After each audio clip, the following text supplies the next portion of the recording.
జై సద్గురు ప్రభు మహారాజుకి జై. భద్రాద్రి రామశతకము హేతృత్వ రహితము 101వ పద్యము. కర్తృత్వ భోక్తృత్వ స్మృతృత్వ మంత్రత్వములు కేవలాత్మకు గలుగవెప్పుడు. జ్ఞాతృత్వ శ్రోతృత్వ గ్రాతృత్వ వక్తృత్వములు కేవలాత్మకు గలుగవెప్పుడు. ధ్యాతృత్వ వేతృత్వ ధాతృత్వ పాతృత్వములు కేవలాత్మకు గలుగవెప్పుడు.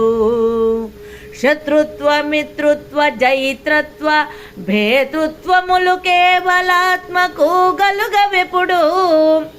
గోత్ర సూత్ర పవిత్ర పవిత్ర గాత్రములను నిజ కేవలాత్మకు గలుగవెప్పుడు.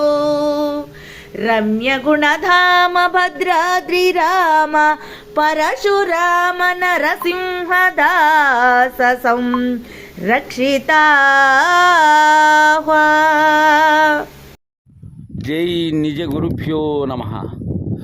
జై అమలాంబ సమేత అనుభవానంద రాజయోగేంద్ర ప్రభుస్వాముల వారి దివ్య చరణారవిందములకు ద్వాదశి వందనములు సమర్పించుకొనుచు శ్రీమద్ పరశురామ నరసింహదాసు గారిచే విరచితమైన భద్రాద్రి రామశతకం నుండి ఈరోజు మనం హేతృత్వరహితము 101వ పద్యాన్ని ముచ్చటించుకుంటూ ఉన్నాం. ఈ పట్టబయలు దేనికి హేతువు కాదు శిష్య. ఇది తనకు తానే స్వతసిద్ధమై చెలించక ఉండబడేటువంటిది నాయన. ఈ రహస్యం గురుదేవుని ద్వారా తెలుసుకోవాలి శిష్య. ఇది హేతువు కాదు, ఏది ఈ ద్వాదశాక్షరి అయినటువంటి ఉత్తబట్టబయలు. అందుకే చెప్తున్నారు గురుదేవులు, నాయన శిష్య, కర్తృత్వ భోక్తృత్వ స్మర్తృత్వ మంత్రత్వములు కేవలాత్మకు గలుగవెప్పుడు. కర్తృత్వం కర్తగా ఉండబడేటువంటి లక్షణం, అంటే చేసేటువంటి అధికారమైనటువంటి లక్షణం కేవలాత్మకు లేదు శిష్య.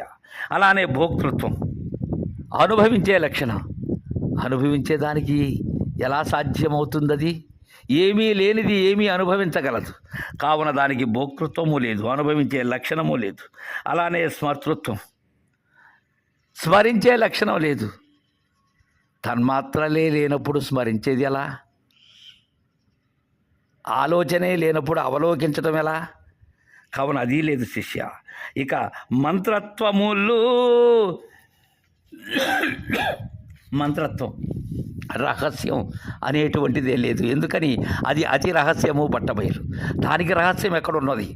ములుగురుతు సందు లేక ఉండబడేటువంటి ఎట్ట ఎదురుగా అన్ని దిక్కుల ఎందు ఉన్నదానికి రహస్యమేమున్నది శిష్య? అవి కేవలాత్మకు ఏనాడు కలుగవు నాయన.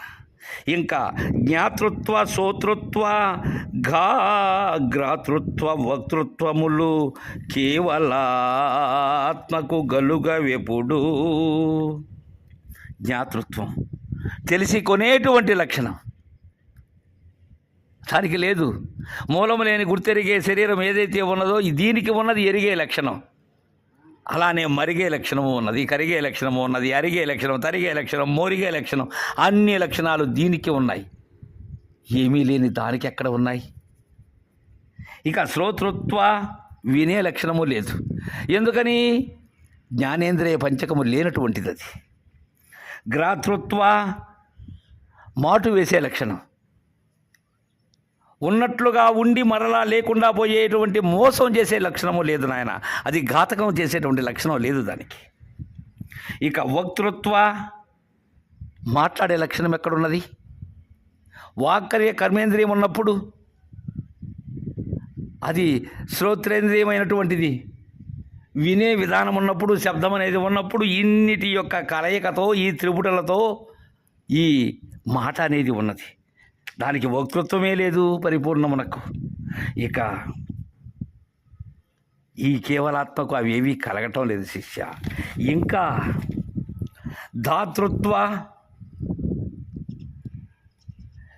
వేతృత్వ దాతృత్వ పాత్రత్వములు కేవలాత్మకు కలుగవెప్పుడు. ధ్యాతృత్వ వేతృత్వ ధాతృత్వ పాత్రత్వములు కేవలాత్మకు గలుగవెప్పుడు. ధ్యాతృత్వం ధరించేటువంటి లక్షణం, అంతకు మునుపు లేకుండా ఇప్పుడు ధరించేటువంటి లక్షణం అది లేదు. ఇక వేతృత్వం తెలిసిన వాని యొక్క లక్షణం వేతృత్వం అది లేదు. తెలివే లేనప్పుడు తెలిసిన వాని లక్షణం ఎలా ఉంటుంది? ఇక దాతృత్వ ఈ ఇచ్చే లక్షణం అది లేదు. ఇక పాత్రత్వ అంటే యోగ్యమైనటువంటిది కాదు, అయోగ్యమైనటువంటిది కాదు, ఏ ద్వంద్వములు లేనటువంటిది శిష్యాది. అందుకే అవి కేవలాత్మకు గలుగవెప్పుడు. ఇంకా శత్రుత్వ మిత్రత్వ జైత్రత్వ భేతృత్వములు కేవలాత్మకు గలుగవెప్పుడు. శత్రుత్వం ఒకదాని మీద వ్యతిరేకమైనటువంటి వైరి లక్షణం అది లేదు. మిత్రత్వం ఒకదానితో కూడి ఉండబడేటువంటి స్నేహత్వము లేదు. ఈ నేను మేనులాగా ఒకదానిని విడిచి ఒకటి ఉండలేనటువంటి లక్షణము దానిది కాదు. ఇక జైత్రత్వ నేను దానిని జయించాను, అది ఇలాంటిదని తెలుసుకున్నాను అనేటువంటి లక్షణము లేదు. ఇక భేతృత్వ భేదము చెందేటువంటి లక్షణము లేదు దానికి. అది ఏ భేదము లేనిది, భేదమన రానిది అది. ఇంకా నాయన గోత్ర సూత్ర పవిత్ర గాత్రములను నిజ కేవలాత్మకు గలుగవెప్పుడు. గోత్రం అసలు వంశమే లేదు. వంశమే లేనప్పుడు పరంపర ఎలా ఉంటుంది? అలాంటి గోత్రము లేదు. ఇక సూత్రము లేదు, దానికి ప్రత్యేకమైనటువంటి ఈ సూత్రములు అనబడేటువంటి ఏర్పాటే లేదు దానికి. ఇక పవిత్ర గాత్రములను అంటే అది పరిశుద్ధము కాదు, అపరిశుద్ధము కాదు. ఇలాంటివి ఏవి కూడా నిజమైనటువంటి ఆ నిజ పరబాహ్యమైన పరిపూర్ణమైన కేవలాత్మకు ఏనాడూ కలుగటం లేదు.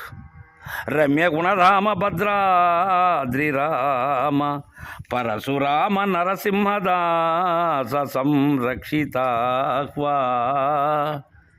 శిష్య, కేవలాత్మకు ఈ కర్తృత్వము, భోక్తృత్వము, స్పర్శత్వము, మంత్రత్వము, జ్ఞాతృత్వము, శ్రోతృత్వము, ఘ్రాతృత్వము, వక్తృత్వము, దాతృత్వము, వేతృత్వము, ధాతృత్వము, పాతృత్వము, శత్రుత్వము, మిత్రత్వము, జైత్రత్వము, భేతృత్వము, గోత్ర సూత్రములు, పవిత్ర గాత్రములు ఇవేవీ లేనటువంటిది నిజ కేవలాత్మ అని మనకు తెలియజేశారు.